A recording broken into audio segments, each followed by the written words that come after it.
ამ წლების განმავლობაში, როცა სტატიებს ვაქვეყნებდით, ხშირად შემომპარვია ის ფიქრი, რომ ხალხი სწორად ვერ აფასებს იმას, რაც გელათში ჩვენს თვალწინ, ჩვენი სიჩუმის ფონზე ხდება.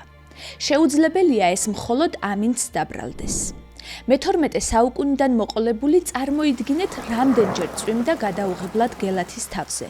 რამდენჯერ მოვიდა თოვლი, მაგრამ ღვთისმშობლის უნიკალურ მოზაიკას ისეთი ზიანი არასდროს მისდგომია, როგორც ახლა ვხედავთ.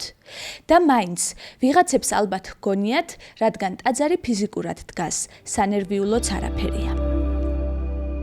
ლალი პერტენავა ხელოვნებად მცოდნეა. ერთხელ საჯაროდ დაწერა გელათით და ბაგრატით ვისწავლე, როგორ და რატომ ქმნის ადამიანი ხელოვნებასო. ჩვენ კი გვესმის, რატომაა გელათის მხატვრობა უნიკალური და მოსაფრთხილებელი, მაგრამ სპეციალისტის სიტყვებსაც მოვუსმინოთ. ეს არის ერთადერთი ჯვარ-გუმბათოვანი ძეგლი ამ მოცულობის და ამ მასშტაბის არა მარტო საქართველოში, არამედ რეგიონში და ერთადერთია იმ ფრესკული მხატვრობით და მოზაიკით არა მარტო საქართველოში, არამედ რეგიონში. ეს არ არის იშვიათი ან ერთ-ერთი, ეს არის ერთადერთი.